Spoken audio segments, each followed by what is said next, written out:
প্রচণ্ড গরমের মধ্যেই মধুমিতার একমাত্র ননদ ফুলির বিয়ে হয়। কিন্তু ননদের বিয়ে হয়ে যাওয়ার পর মধুমিতা প্রচণ্ড গরমের মধ্যে আরও বেশি বিপদে পড়ে। কারণ ফুলির বিয়ে হয় তাদের প্রতিবেশী রঞ্জনা দেবীর ছেলে সোমনাথের সঙ্গে।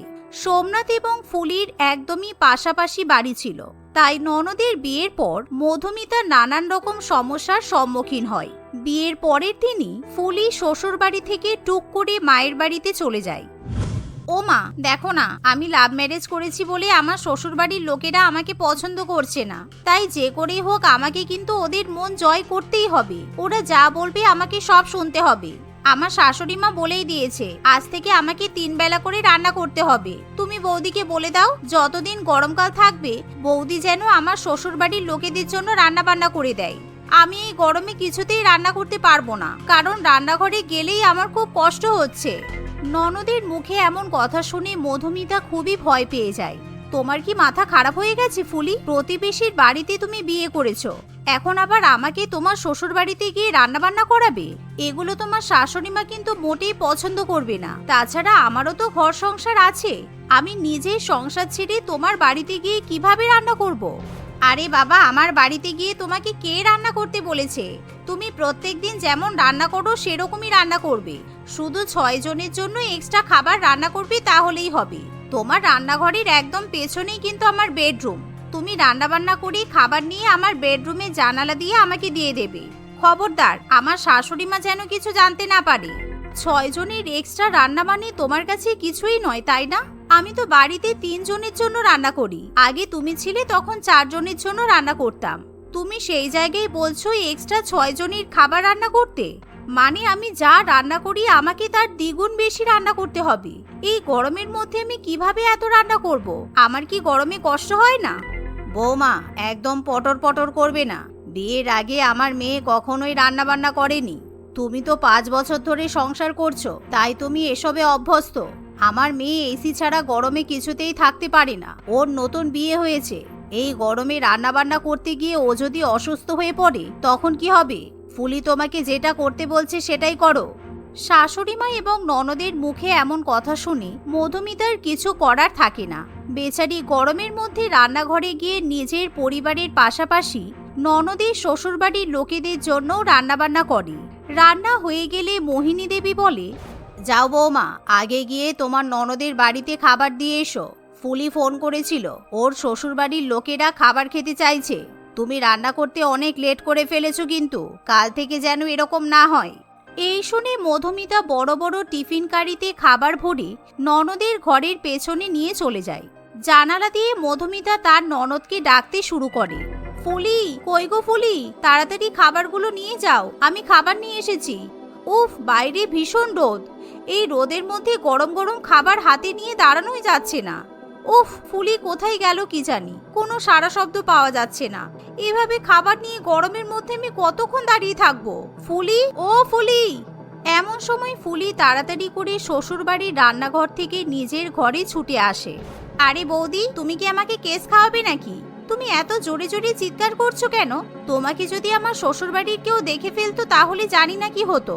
তুমি তো আমাকে ফোন করতে পারতে। পরের বার যখন খাবার দিতে আসবে জানালার কাছে এসে চুপ করে আমাকে ফোন করবে, কোনো চিৎকার চেঁচামেচি করবে না। এই বলে ফুলি তার ঘরের জানালা দিয়ে বৌদির কাছ থেকে খাবারের টিফিন কৌটোগুলো নিয়ে নেয়। সেই খাবারগুলো ফুলি তার পরিবারকে পরিবেশন করে, কিন্তু খাবারগুলো যে সে রান্না করেনি সেটা তার পরিবারের কেউ বুঝতেও পারে না।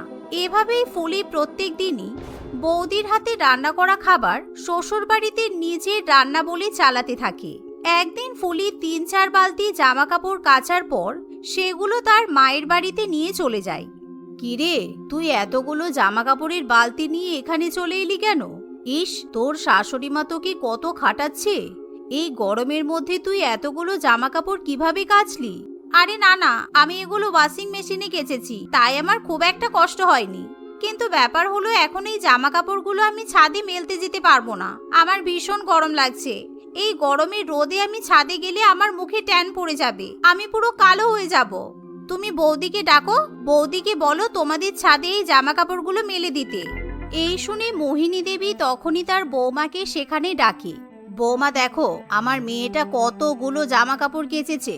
তুমি যাও, এই জামা কাপড়গুলো আমাদের বাড়ির ছাদে মেলে দাও। আমার মেয়ে এই রোদের মধ্যে ছাদে যেতে পারবে না। রোদে ওর প্রচন্ড পরিমাণে অ্যালার্জি আছে। ও যদি ছাদে যায় ওর সারা গায়ে অ্যালার্জি বেরোবে। সে কি ফুলি, তুমি জামা কাপড় কাচতে পারলে আর এগুলো মেলে দিতে পারলে না? শ্বশুর বাড়ি থেকে জামা কাপড় কেচে নিয়ে এসে মায়ের বাড়িতে মেলতে দিচ্ছ। আজকে না হয় আমি তোমাকে হেল্প করে দিলাম, কিন্তু পরের দিন তুমি যখন জামা কাপড় কাচবে তখন কি করবে? আস্তে আস্তে তোমাকে তো সবই করতে হবে। তোমাকে অত লেকচার দিতে হবে না বৌদি, তুমি শুধু এই গরমকালে ৩-৪ মাস আমাকে হেল্প করবে, বাকিটা আমি সামলে নেব। মা কি বললো তুমি শুনলে না? আমার সানলাইটে অ্যালার্জি আছে। আর শোনো, জামা কাপড়গুলো শুকিয়ে গেলে সুন্দর করে ভাঁজ করে আমার ঘরের জানালা দিয়ে আমাকে দিয়ে আসবে। আমার শাশুড়ি মা যেন কিছু জানতে না পারে। এই বলে ফুলি নিজে শ্বশুর বাড়িতে চলে যায়। বাধ্য হয়ে মধুমিতা জামা কাপড়গুলো ছাদে মেলতে যায়। এভাবেই ফুলি প্রত্যেক দিনই গরমের মধ্যে তার বৌদিকে বিরক্ত করতে থাকে। এমনই একদিন ফুলি প্রায় ৩০ কেজি পাকা আম এবং কাঁচা আম নিয়ে তার বৌদির কাছে চলে আসে।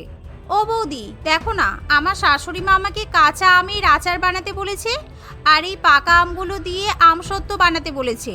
তুমি তো জানো আমি আচারও বানাতে পারি না, আমসত্ত্বও বানাতে জানি না। মা বলল তোমাকে বলতে তুমি বানিয়ে দেবে। এখন আমি আমার বরের সঙ্গে ওয়াটার পার্কে যাচ্ছি। তুমি ভালো করে আমের আচার বানিয়ে ছাদে কিন্তু রোদের মধ্যে রেখে দেবে। আর আমসত্ত্ব কিভাবে বানাতে হয় তুমি বুঝে নেবে। কয়েকদিন পর আমি নিয়ে যাব। এই বলে ফুলি সেখান থেকে চলে যায়। একদিকে ফুলি ছুটির দিনে তার স্বামীর সঙ্গে ওয়াটার পার্কে মজা করে, আর অন্যদিকে মধুমিতা গরমের মধ্যে কষ্ট করে ছাদে গিয়ে আমের আচার এবং আমসত্ত্ব বানায়। কাঁচা আম এবং আমসত্ত্ব শুকানোর জন্য তাকে বাড়ি বাড়ি ছাদে দৌড়াতে হয়। এতে করে সে প্রচন্ড গরমে ঘেমে যায় এবং তার সারা শরীরে ঘামাচি বেরোয়।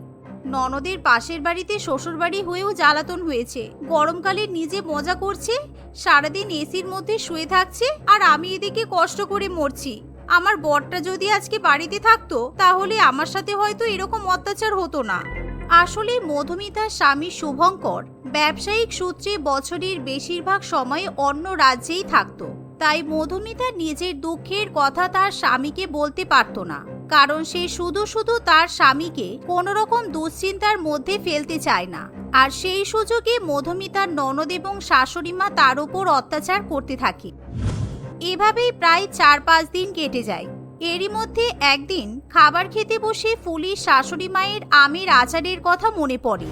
বৌমা, তোমাকে সেই ৪-৫ দিন আগে আচার আর আমসত্ত্ব বানাতে দিয়েছিলাম, কই তারপর তো তুমি আমাদের একবারও কিছুই খেতে দিলে না। যাও, আমার জন্য এখন একটু আচার নিয়ে এসো, আমি আজকে আচার দিয়ে ভাত খাবো।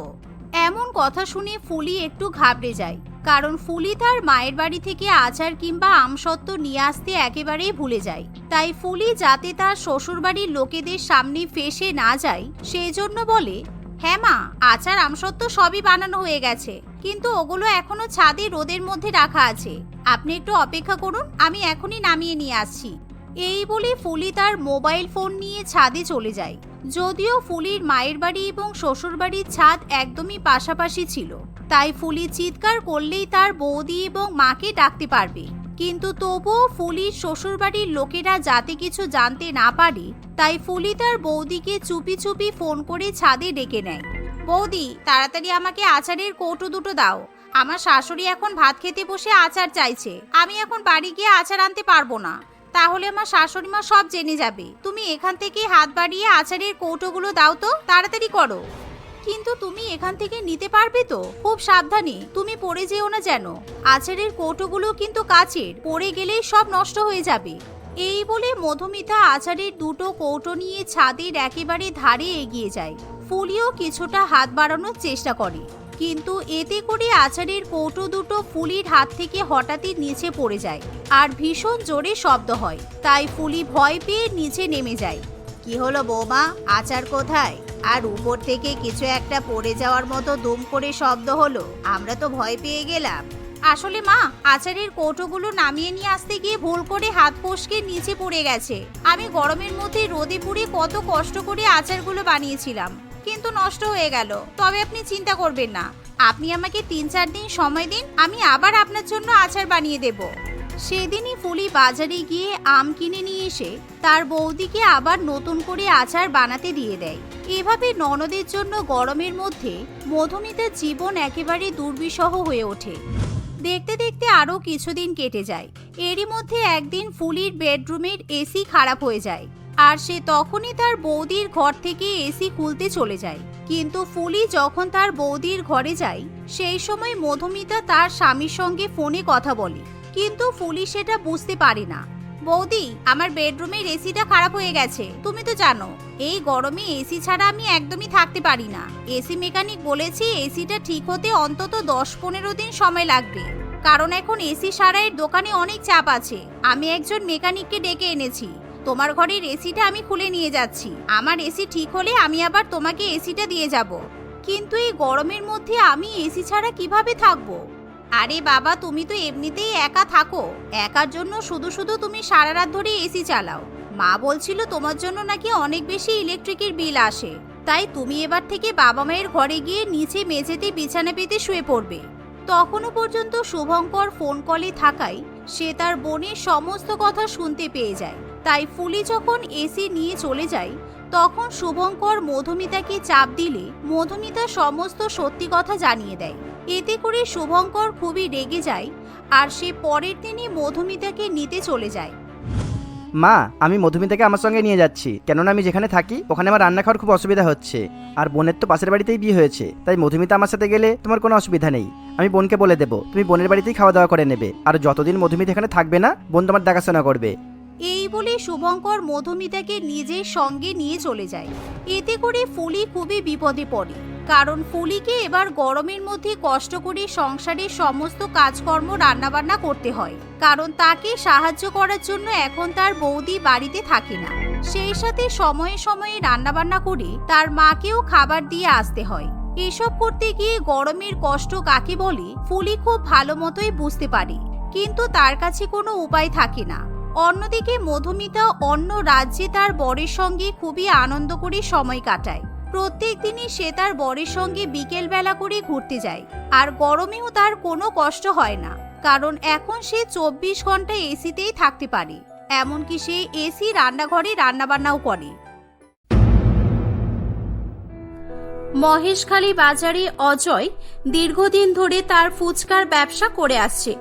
সে তার ব্যবহার এবং ফুচকার স্বাদের জন্যই সকলের কাছে পরিচিত ছিল।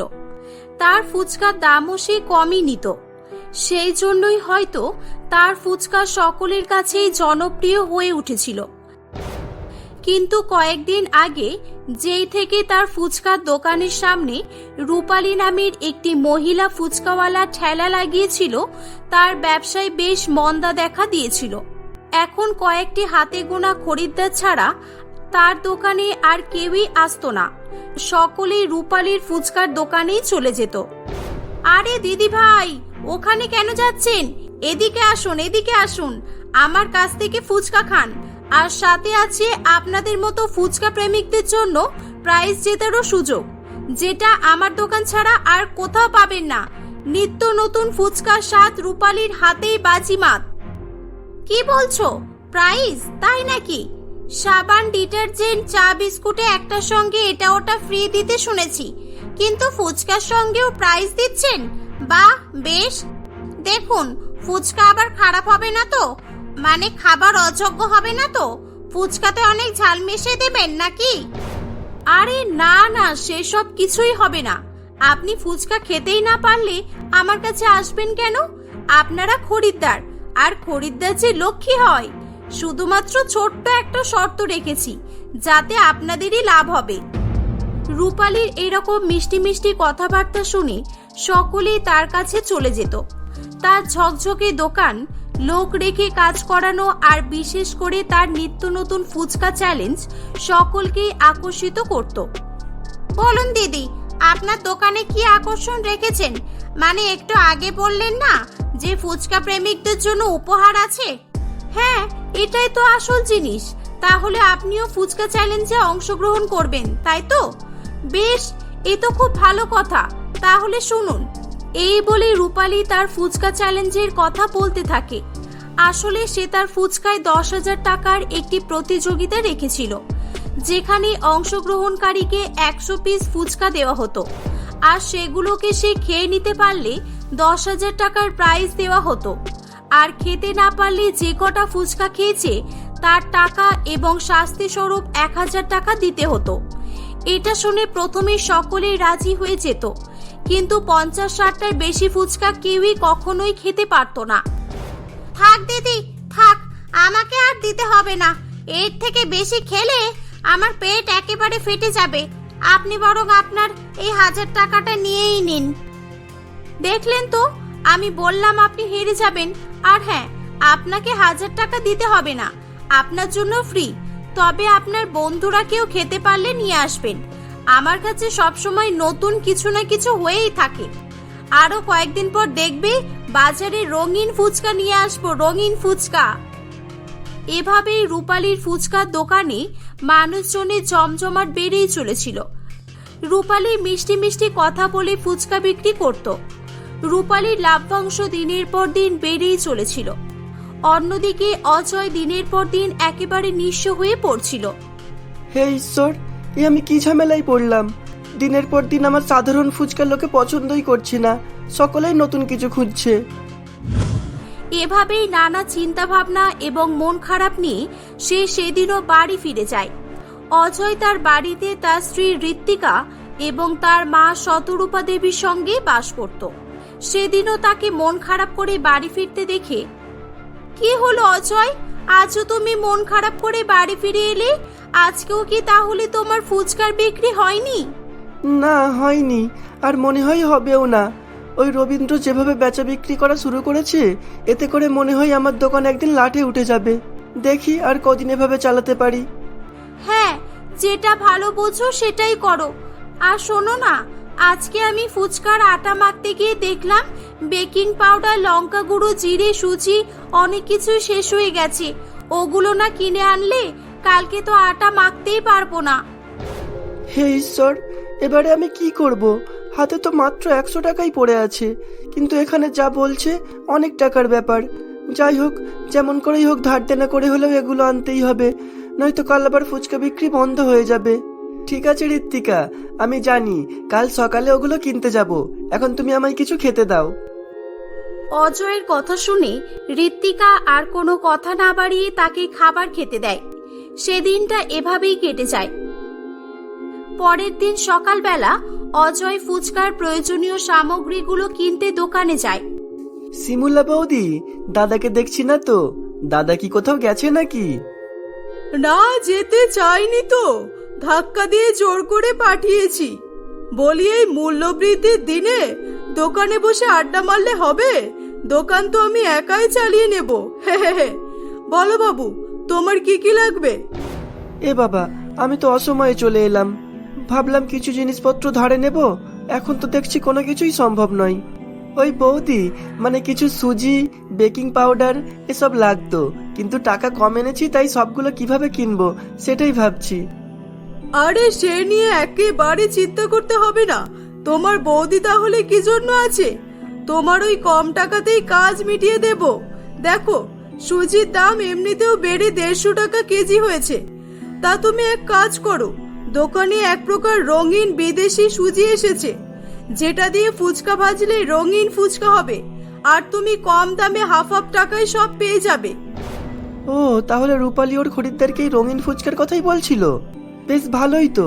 তাহলে আমি এক কাজ করি, বরং ও বিক্রি করার আগে আমি রঙিন ফুচকা বিক্রি করব। তাহলে নতুন জিনিস পেয়ে খরিদ্দাররাও অনেক খুশি হবে। কি পছন্দ হলো না তো? ঠিক আছে, তাহলে তুমি দামি সুজিই নিয়ে যাও, তাতে আমার কোনো সমস্যা নেই। এই না না বৌদি, এরকম কথা আবার বলে নাকি? আমায় দাও, বেশি করে দাও, আর আমায় দিয়েছো এটা প্লিজ কাউকে জানাবেন না। এভাবেই সেদিন অজয় দোকান থেকে বিদেশি রং মিশ্রিত রঙিন সুজি কিনে বাড়ি নিয়ে আসে এবং সেটা দিয়ে রং বেরঙের ফুচকা ভাজে। সে পরের দিনই আনন্দের সঙ্গে রঙিন ফুচকা বিক্রি করতে চলে যায়। এই যে দাদারা, বৌদিরা, মার্কেটে প্রথমেই রঙিন ফুচকা খেয়ে দেখুন একবার। খেলে আপনার সারা দিন মনে থাকবে। সাদা, লাল, হলুদ, বেগুনি রং বেরঙের বড় বড় সাইজের পাবেন। পেটের সঙ্গে সঙ্গে মনও ভরে উঠবে। বাহ, বেশ ভালোই তো। এই রঙিন ফুচকা আমি জীবনে প্রথম দেখলাম। খাই আর না খাই, দেখেই মন ভরে উঠল। দাদা, আমাকে আমার পছন্দের নীল আর গোলাপি রঙের ফুচকা দাও। আচ্ছা, বেগুনি রঙের ফুচকা কি পাওয়া যাবে নাকি পাওয়া যাবে না? অজয়ের রঙিন ফুচকা জীবনের প্রথম দেখে সকলেই তার কাছে ভিড় করতে শুরু করে। অন্যদিকে রূপালীর কেনা বেচা একেবারেই কম হয়ে যায়। এভাবেই বেশ কয়েকদিন কেটে যায়। অজয় প্রতিদিন ফুচকা বেচে অনেক টাকা লাভ করতে থাকে। অজয় আরো বেশি লাভ করার আশায় ফুচকার দাম 10 টাকা প্লেট থেকে 20 টাকা প্লেট করে দেয়। দাদা, এক প্লেট গোলাপি ফুচকা দাও তো। এ কি, ফুচকার দাম এত বেড়ে গেল কেন? 20 টাকা প্লেট? হ্যাঁ, সব জিনিসের দাম বাড়ছে, ফুচকাটা বাদ যাবে কেন? তাও আবার রঙিন ফুচকা। এই এলাকায় রঙিন ফুচকার দোকান তুমি একটাও খুঁজে পাবে না, বুঝেছো? খাওয়ার হলে খাও, না হলে আসতে পারো। ওরে বাবা, ফুচকার মতো দেখছি তুমিও নিজের রং পাল্টে ফেলেছো। বেশি খরিদ্দার বেড়ে গেলে যা হয় আর কি। ঠিক আছে, দাও, ফুচকা দাও। রঙিন ফুচকা ছাড়া সাধারণ ফুচকা যে আর খেতেই ইচ্ছা করে না। না, এভাবে চললে হবে না। রঙিন ফুচকার কথা আমিই তো প্রথম ভেবেছিলাম। আমি এতদিন ধরে ওই রঙিন ফুচকার সন্ধানে আছি, কিন্তু এই বেটা অজয় কোথা থেকে পেল কে জানে। এক কাজ করি, আমি ওকে লোভ দেখিয়ে ওই রঙিন সুজির রহস্যটা জানার চেষ্টা করি। আরে দাদা, তোমার রঙিন ফুচকা তো বেশ সুন্দর দেখতে। হ্যাঁ, সুন্দর তো হবেই, বাজারের প্রথম বলে কথা। তা আজ হঠাৎ করে আমার দোকানে এসেছো, কি মনে করে? না মানে, ওই আমি তোমার রঙিন ফুচকার ব্যাপারে কিছু জিজ্ঞাসা করতে এসেছিলাম। না না, আমি এ ব্যাপারে তোমাকে কিছুই বলতে পারবো না। আমার ব্যবসায় তুমি অনেক বাধা দিয়েছিলে, এখন আমার ব্যবসা ভালো চলছে বলে তোমার হিংসা হচ্ছে, তাই না? অজয় দা, এমন কেন করছো বলো তো? এরকম ভাবে তুমি একটা ফুচকা ব্যবসায়ী হয়ে আমার পেটে লাথি মেরো না। আমরা দুজনে তো ভাই বোনের মতোই, তাই না বলো দাদা? তোমার এই বোনটাকে একটু সাহায্য করো, দরকার পড়লে আমি তোমাকে 1000 খানেক টাকা দেব। কি সাংঘাতিক মহিলা, রঙিন ফুচকার ব্যাপারে জানার জন্য সম্পর্ক পাতাতে এসেছে। হ্যাঁ, আমি বললাম তো আমি পারবো না। ঠিক আছে, বলছি। এগুলো আমার বউ তৈরি করেছে। গাজর, পুদিনা, শাক, বিট এসব বিভিন্ন সবজি রং দিয়ে তৈরি করে ফুচকা বানানো হয়েছে। কি বলছো কি? তাহলে তো ফুচকা বানাতে অনেক টাকা খরচ পড়ে যাবে। লাভ বলে তো কিছু জিনিসই থাকবে না। অজয় দা, কি ব্যাপার? রঙিন সুজির রঙিন ফুচকা কেমন চলছে? হ্যাঁ, রঙিন সুজির দাম আরো কমে গেছে, এসে নিয়ে যেও। আরে চুপ করো, দিলে তো আমার সর্বনাশ করে। লোক সমাজ এসব বলে নাকি কেউ? ও, এই ব্যাপার। শয়তান লোক, তাহলে আমাকে বোকা বানানো হচ্ছিল। সব তাহলে রঙিন সুজির কামাল। দাঁড়া বেটা, তোর সাথে কেমন রেষারেষি করি তুই দেখ এবার। অজয়ের দেখা দেখি রূপালী ও রঙিন ফুচকা বিক্রি করতে শুরু করে। বেশ কয়েক মাস চলতে থাকে। হ্যাঁ গো, শুনছো? আজকে আমি পাশের বাড়ির একটি মেয়ের কাছে শুনলাম তোমাদের রঙিন ফুচকা খেয়ে সকলের পেটে অসুখ বিসুখ হচ্ছে। বলি, তোমরা ওই বিদেশি সুজি ব্যবহার না করে আমাদের দেশি জিনিস ব্যবহার করো না, তাহলে তো আর কারোর ক্ষতি হবে না। চুপ করো তো, তোমার ওই ফালতু জ্ঞান আমায় দিতে এসো না। লোকের ক্ষতি হচ্ছে তাতে আমার কি? এখন যদি লোককে ভালো জিনিস দিয়ে ফুচকার দাম বাড়িয়ে দিই, তাহলে হয়তো সকলে বলবে ফুচকার দাম এত কেন, অত কেন। তার চেয়ে ভালো যেমন চলছে তেমনই চলুক। অজয় এরকমই ছিল, সে যেটা ভালো বুঝতো সেটাই করত। এভাবে আরো কয়েকদিন কেটে যায়। এমনই এক সময় সকলেই রঙিন ফুচকার ক্ষতিকারক প্রভাবের ব্যাপারে জানতে পেরে যায় এবং সকল গ্রামবাসী তাদের রঙিন ফুচকার ব্যাপারে থানায় গিয়ে কমপ্লেন করে। পুলিশ এসে তাদের দুজনকেই ধরে নিয়ে চলে যায়। তাদের অতিরিক্ত লোভ এবং কর্মদোষের কারণে বেশ কয়েক মাস তাদের জেল হয়। কয়েক মাস পর তারা জেলের শাস্তি উপভোগ করে আবারও বাড়িতে ফিরে আসে। তারা নিজেদের ভুল বুঝতে পারে। এখন তারা দুজনেই লোভ লালসা ত্যাগ করে আবারও সাধারণ ফুচকা বিক্রি করতে শুরু করে। এভাবেই তারা সুখে শান্তিতে বসবাস করতে থাকে।